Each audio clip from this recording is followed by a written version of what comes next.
Mon notaire et moi, avec la Chambre interdépartementale des notaires de la Cour d'appel de Lyon 1 Loire-Rhône.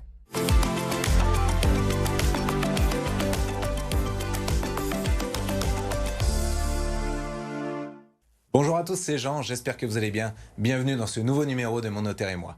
Vous le savez, c'est votre rendez-vous privilégié avec la Chambre des notaires. Aujourd'hui, j'ai le plaisir d'accueillir Maître Alain Courtet, représentant la Chambre des notaires, qui est ici pour nous parler de l'entraide familiale. Alors bonjour Maître. Bonjour à tous. Est-ce que vous pouvez nous expliquer ce qu'est l'entraide familiale ? Alors l'entraide familiale se manifeste souvent entre parents et enfants et la plupart du temps pour l'acquisition d'un logement. Alors ça peut prendre deux formes en général ? Alors effectivement, cette aide matérielle va se traduire soit par un prêt de somme d'argent, soit par une donation de somme d'argent.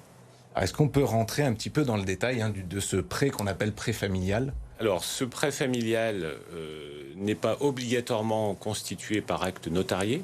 Néanmoins, il est fortement recommandé de pratiquer de cette manière, car ça va permettre d'avoir accès à l'acte pendant 75 ans. C'est le délai de conservation du prêt par le notaire.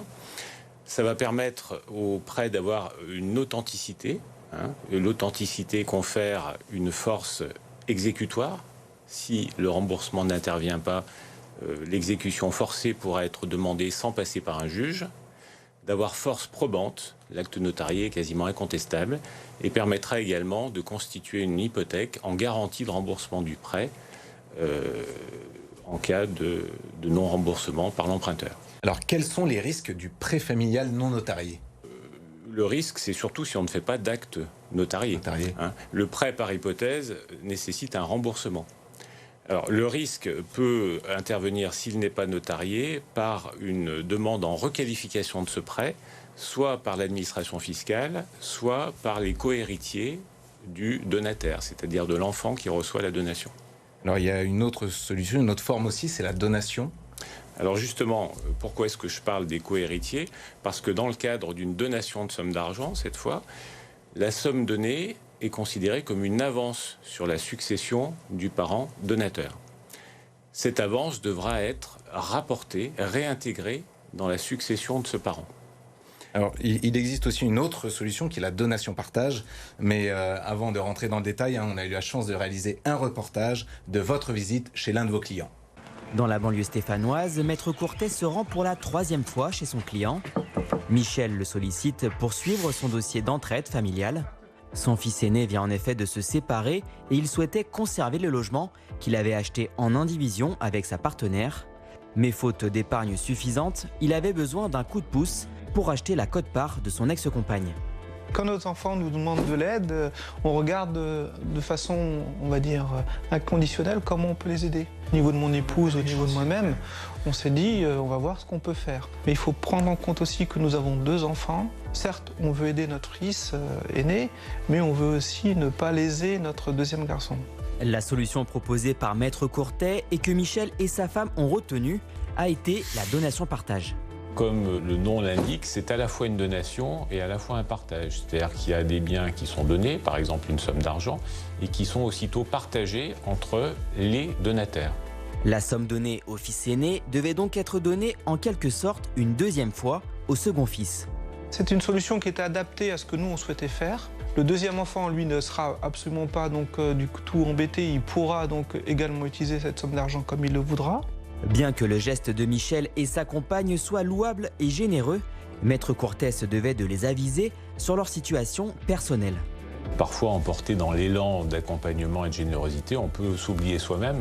L'adage dit que donner, retenir ne vaut. Donc il faut s'assurer que ce que l'on va donner à ses enfants ne risque pas de trop manquer plus tard, d'obérer des projets qu'on peut avoir, etc.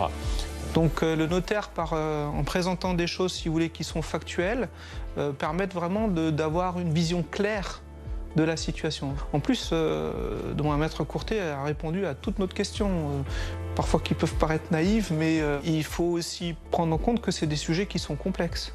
Alors on est de retour sur le plateau, est-ce que vous pouvez nous expliquer le cas qu'on vient de voir ?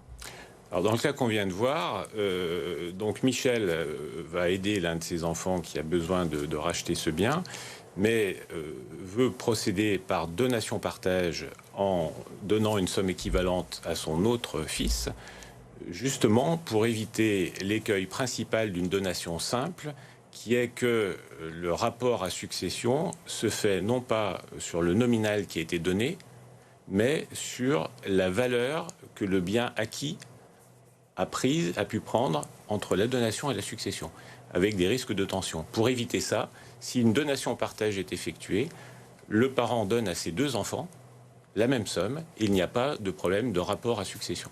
Pas de réévaluation derrière. Donc pas de réévaluation. Alors, est-ce qu'on peut parler un peu aussi fiscalité? Quelles sont les limites de la donation? Alors là aussi, le conseil à l'acte du notaire est primordial, parce que lorsque vous donnez une somme d'argent, il y a 2 types d'abattements possibles. Il y a un abattement spécifique pour somme d'argent qui est d'un montant. Alors qu'est-ce qu'un abattement d'abord? C'est un montant dans la limite duquel la donation n'est pas taxable. La donation de somme d'argent n'est pas taxable.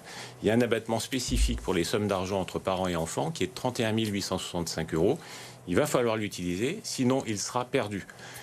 S'il est perdu, c'est l'abattement général de 100 000 € qui va être utilisé, mais cet abattement, c'est dommage parce qu'il est utilisable pour tout type de donation et pour les successions. Et donc, il risque de manquer plus tard, soit lors d'une nouvelle donation, soit lors d'une succession qui interviendrait dans les 15 ans. Donc on a ces 100 000 € plus les 31 865.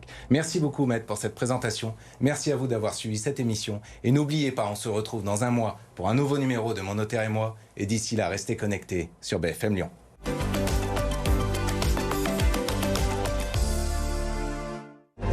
C'était Mon Notaire et moi, avec la Chambre interdépartementale des notaires de la Cour d'appel de Lyon. 1 Loire-Rhône.